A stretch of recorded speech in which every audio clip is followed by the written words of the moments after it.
నవరాత్రి 5వ రోజున ఆరాధించబడే మహాలక్ష్మీదేవి సంపద, సౌభాగ్యం, శాంతి, దాతృత్వం యొక్క ప్రతీక.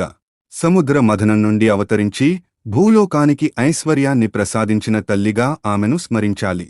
ఆమెను భక్తితో ఆరాధించిన వారికి అడుగడుగునా అభివృద్ధి, ధనసంపత్తి, సౌభాగ్యం, శాంతి ప్రసాదమవుతాయి. దేవాసుర సంగ్రామం మరియు సముద్ర మథనం ప్రారంభం. ఒకసారి అసురరాజు బాలి ఆధ్వర్యంలో అసురులు దేవతలపై ఘోర యుద్ధం చేశారు. ఆ యుద్ధంలో దేవతలు ఓడిపోయి తమ శక్తులను కోల్పోయారు. అంతేకాకుండా ఋషులు చేసిన శాపాల వలన దేవతలు మరింత బలహీనులయ్యారు. దేవతలు బ్రహ్మదేవుని శరణు వెళ్లి పరిష్కారం అడిగారు. బ్రహ్మదేవుడు వారిని శ్రీమహావిష్ణువు వద్దకు తీసుకెళ్లాడు. విష్ణువు ఇలా అన్నారు: మీ శక్తులను తిరిగి పొందడానికి ఒకే మార్గం ఉంది, పాలసముద్ర మథనం చేయాలి. ఆ మథనం ద్వారా అమృతం లభిస్తుంది. ఆ అమృతాన్ని సేవించిన తర్వాతే మీరు మళ్లీ శక్తిమంతులవుతారు. అయితే ఒక్క దేవతలు మాత్రమే సముద్రాన్ని మథించడం అసాధ్యం.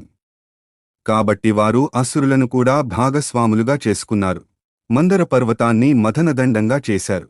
వాసుకి నాగరాజును రప్పించి అతన్ని మథనరజ్జువుగా ఉపయోగించారు. దేవతలు, అసురులు రెండు వైపులా పట్టుకుని మథనాన్ని ప్రారంభించారు. అప్పుడు సముద్రం నుండి ఎన్నో రకాల రత్నాలు, దివ్య వస్తువులు ప్రత్యక్షమయ్యాయి. హలాహల విషం, దానిని శివుడు పానం చేశాడు. చంద్రుడు శివుడి జటలో స్థానం పొందాడు. కామధేనువు, ఐరావతం, ఇంద్రుని వాహనం, కల్పవృక్షం, అప్సరసలు, అమృత కలశం, ఈ రత్నాలతో పాటు ఒక్కసారిగా సముద్రం నుండి ఒక అద్భుతమైన దివ్య రూపం వెలువడింది. అది మరెవరో కాదు, శ్రీ మహాలక్ష్మీదేవి. ఆమె శరీరం నుండి వెలువడుతున్న కాంతి సూర్యకాంతిని మించినది. 2 చేతుల్లో కమలాలు, మరి 2 చేతుల్లో వరదాభయ ముద్రలు, మృదువైన చిరునవ్వు, కరుణామయ చూపులు. ఆమె అడుగుల దగ్గర పద్మాలు వికసించాయి. అన్ని దేవతలు, ఋషులు, గంధర్వులు ఆమెను స్తుతిస్తూ దివ్య పుష్పాలతో ఆరాధించారు. ఆమె సముద్రం నుండి అవతరించిన వెంటనే అందరి దృష్టి ఆమెపై పడింది. అసురులు, దేవతలు ఇద్దరూ ఆమెను తమ వద్దకు రావాలని ప్రార్థించారు. కాని దేవి తన హృదయంలో ఒక్కరినే ఎంచుకుంది, శ్రీ మహావిష్ణువును. ఎందుకంటే విష్ణువు లోకరక్షకుడు, ధర్మాన్ని స్థాపించేవాడు, పరమశాంతస్వరూపి.